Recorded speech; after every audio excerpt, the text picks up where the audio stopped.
Hi everyone, I'm Nancy, and I'm 45 years old. Let me tell you a personal story. I met my ex-husband, Arthur, at work, and we hit it off right away. Our friendship turned into a romantic relationship, and after dating for 3 years, we felt like we were meant to be together, so we got married. I've never been too keen on having kids, but Arthur always wanted a family. We talked about it a lot while we were dating, and I hoped he'd eventually be okay without children. The first few years of our marriage were great, and we didn't really talk about having kids much. But then, after our second anniversary, Arthur brought it up again. I was hesitant at first, but after discussing it a lot, I agreed to have one child. I made it clear that if we wanted more kids later on, we could consider surrogacy or adoption. Arthur was really happy with this compromise, and we started trying for a baby. It wasn't easy though. I had a tough pregnancy with constant nausea, weird cravings, and sensitivity to smells that made me feel even sicker. Despite all this, Arthur was incredibly supportive. About 7 months into the pregnancy, during a checkup, the doctor noticed something concerning on the ultrasound. She said our baby was healthy, but there might be some issues with his legs. The news hit us hard, and we drove home in silence, both lost in our worries about the future. When we got home, Arthur hugged me, and we comforted each other, realizing that our vision of a perfect family might not come true.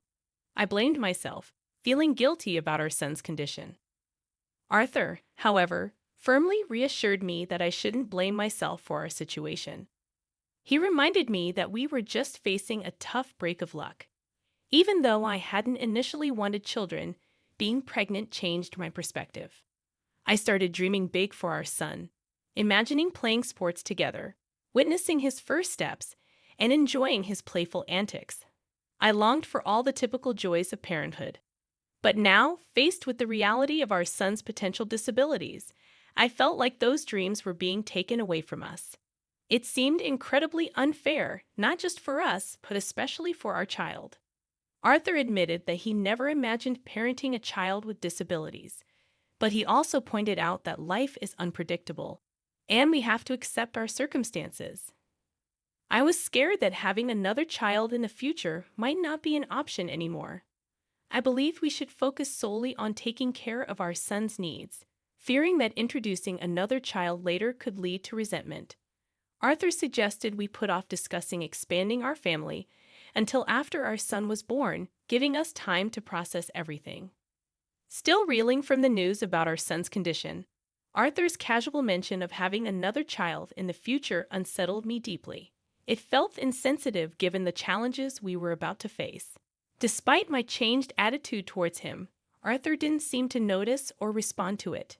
4 months later, our son Mason was born. Unfortunately, due to incomplete nerve development, Mason was paralyzed from the waist down. Despite this, my overwhelming emotions were relief and joy that he was otherwise healthy, with no additional complications. Adjusting to life with Mason was challenging for both Arthur and me. Our days were filled with sleepless nights, work, and constant care for Mason, including frequent doctor's appointments to monitor his health and development. The doctor suggested we consider treatments like medication or surgery in the future to potentially give Mason some sensation in his legs when he got older. We kept an open mind about these options. Mason grew into a remarkably bright child. By the age of 3, he was talking, and by 5, he was exploring beginner-level books. His intellectual achievements filled me with pride, especially considering the extra challenges he faced.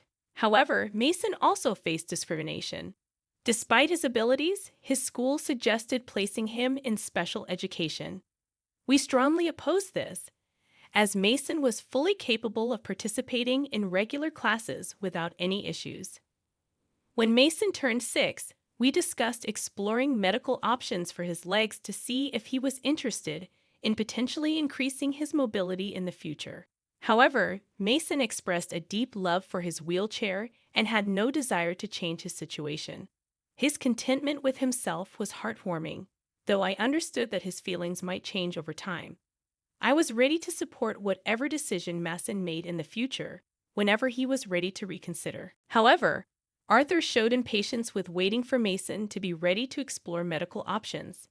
He acknowledged being pleased with Mason's acceptance of his condition, but expressed a desire to pursue all possible avenues to improve Mason's mobility sooner rather than later. This difference in perspective revealed the complex emotions and decisions we faced as parents navigating our son's journey with his disability. Arthur argued that we shouldn't simply accept Mason's condition when there were potential ways to improve his situation. He believed in exploring every possibility to enhance Mason's life. In contrast, I countered by emphasizing that Mason, despite his challenges, was already living his best life. He might not walk, but his intellect and talents shone brightly. My stance was about respecting Mason's autonomy and letting him guide us on if or when he wanted to pursue any treatments. Arthur raised the concern that waiting might mean missing a critical window for treatment during Mason's developmental years. I understood his point but felt strongly that such a significant decision shouldn't be rushed or taken lightly, especially given Mason's age. The fear that Mason might grow to regret a missed opportunity was valid, yet burdening him with such a decision now seemed equally troubling. Moreover, I worried about the impact on Mason's self-esteem. The message we might inadvertently send that he wasn't perfect in our eyes could harm his self-perception. Arthur countered, suggesting that successful treatment could lead to gratitude later, especially considering the societal challenges faced by those with disabilities. He reminded me of our initial reactions, acknowledging the harsh reality we navigated, and argued for proactive steps towards potential improvement. Admittedly, Arthur's arguments made sense, and amidst many discussions, we agreed to proceed with treatments. The following year and a half was a whirlwind of hospital visits marked by exhaustion and heartache. Each time Mason experienced pain, Arthur remained the steadier of us, consistently assuring me of our decision's merits. However, as time passed without significant improvement, my resolve waned. Finally, witnessing Mason's resilience and happiness despite the treatments, I advocated for a halt. I argued that Mason's contentment with his identity outweighed our pursuit of a solution that seemed increasingly elusive. Despite Arthur's attempts to persuade me otherwise, my conviction was firm. Mason's well-being, as he perceived it, was paramount, and our interventions, well-intentioned though they were, needed to be reassessed in light of his happiness and quality of life. Witnessing Mason endure so much pain became unbearable for me. As we navigated through the myriad of treatments and surgeries, I felt increasingly isolated in the caregiving role. It seemed Arthur had withdrawn his involvement, diminishing over time, leaving me to shoulder the majority of Mason's care. When we decided to cease Mason's treatment, Arthur expressed his disappointment quietly, but the matter seemed to settle without much further discussion. Months after stopping the treatment, Arthur broached an unexpected topic: the possibility of having another child. He pointed out that Mason was nearing 7 years old and suggested we consider either adoption or surrogacy. I was taken aback. This was a path I had firmly closed, a decision made during a time of immense stress and focus on Mason's well-being. Arthur's suggestion felt out of touch with the reality of our situation, especially considering his recent detachment from our family life. Arthur's approach, seemingly casual about such a significant life decision, frustrated me. I couldn't help but respond with sharpness, driven by the stress of the past months and his lack of presence. His reaction was one of defensiveness, accusing me of expecting him to revolve his life solely around our son's disability. His words were hurtful, suggesting a disconnect in understanding the depth of love and commitment I held for Mason. The conversation escalated quickly, with Arthur insinuating that I harbored negative feelings toward our situation, a claim I found deeply offensive. My stance was clear: introducing another child into our family, given our current dynamics and the focused attention Mason needed, would not be responsible or fair to anyone involved. Arthur seemed resigned, attributing any future consequences to my decision. The statement left me bewildered and upset. At that moment, any desire to understand Arthur's perspective vanished. His consideration of expanding our family in light of our recent challenges and his diminished involvement struck me as incredibly misguided. The discussion ended in a stalemate, with a heavy air of unresolved tension and blame marking a significant turning point in our relationship and family dynamics. Initially, the idea of expanding our family was something I pondered deeply, especially in the early years after Mason was born. My research led me to countless stories where siblings felt neglected or overlooked due to the extra attention required by a brother or sister with disabilities. This wasn't necessarily anyone's fault. It's a natural outcome when one child needs more care. I couldn't bear the thought of bringing another child into our home only to possibly feel that they were second to Mason's needs. After expressing my concerns, Arthur withdrew from me entirely. I tried to give him space, hoping he just needed time to process our disagreement, but his silence stretched into weeks. Mason noticed the tension and questioned if we were fighting, to which I could only offer a gentle lie about a minor disagreement. Time passed. A month, then more, and still, I held onto the hope of reconciliation, continuously seeking any opportunity for dialogue. 4 months into this growing divide, I stumbled upon a devastating revelation. Arthur had been communicating with someone named Gloria, exchanging messages filled with affection and plans to meet again. Their conversations hinted at a future together away from me. This betrayal cut deep, far beyond the disagreement over expanding our family. It was a breach of trust I had never anticipated from him. The thought of confronting Arthur crossed my mind repeatedly, yet I chose a different path. It was clear I needed to prepare for what might come next, particularly for Mason's and my future. In the following 9 months, I found work as a scriptwriter. Though it wasn't a lucrative job, it provided us with some financial stability. This period wasn't just about earning. It was about laying the groundwork for a life that might soon change drastically, ensuring that regardless of Arthur's decisions, Mason and I would have a solid plan in place. I had been saving money in secret, preparing for a future that suddenly seemed inevitable. This fund was my safety net, a secret I kept from Arthur. Then the day I had dreaded arrived. Arthur walked into our home, not alone, but with a woman by his side. When I asked who she was, he coldly introduced her as Gloria, declaring she was there to replace me. His words were like a punch to the gut. He spoke of his misery not just recently, but over the past decade, describing our life together as a nightmare. The announcement that he intended to marry Gloria and start a new family the right way this time was shocking enough. But his disregard for our son Mason and his responsibilities towards him was unbearable. Arthur callously revealed that Gloria was pregnant, implying their child would be normal in direct and cruel comparison to Mason. His lack of respect for our son, referring to him as anything less than, ignited a fury in me.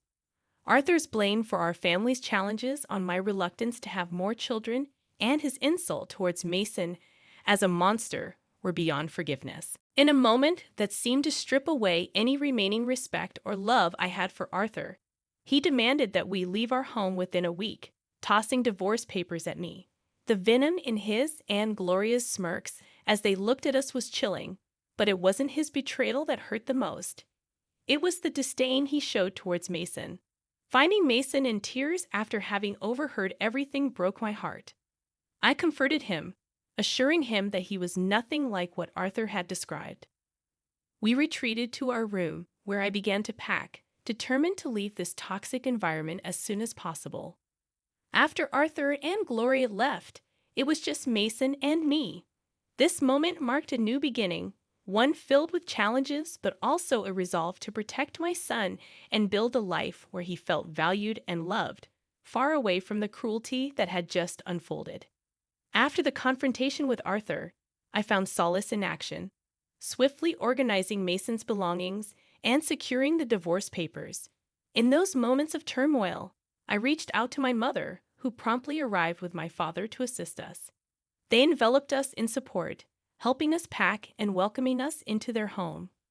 Amidst the chaos, a strange sense of relief washed over me, lifting the heavy burden of dread and uncertainty that had plagued me for months.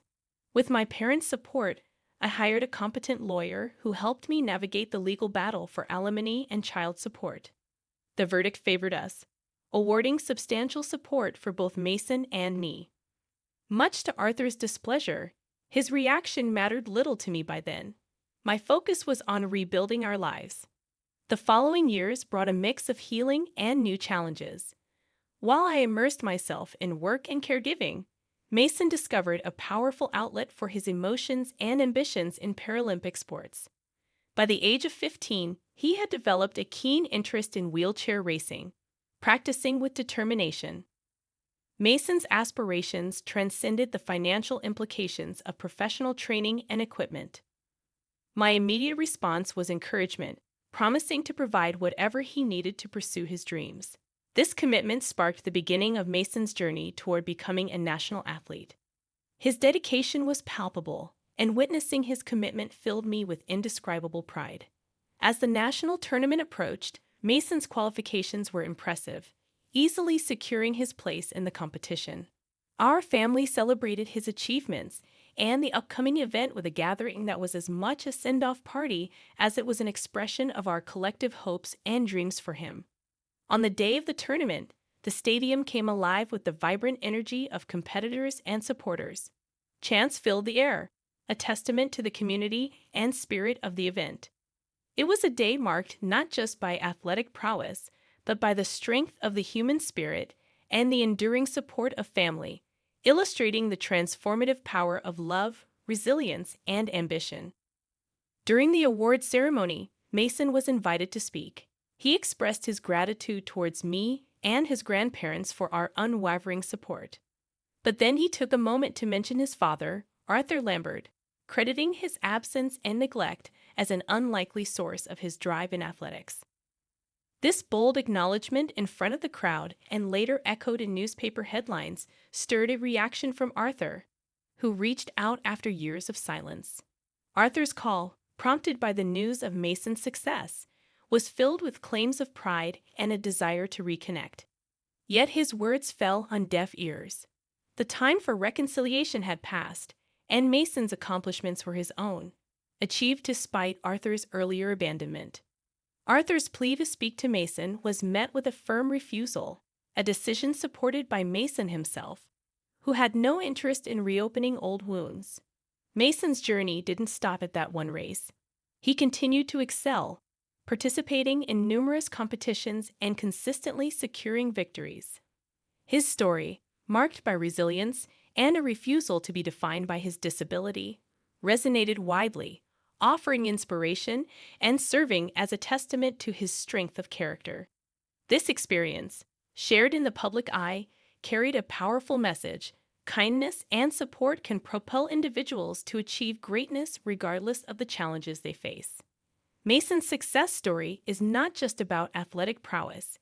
It's a narrative of overcoming adversity, the importance of family support, and the strength found in forgiveness and self-belief.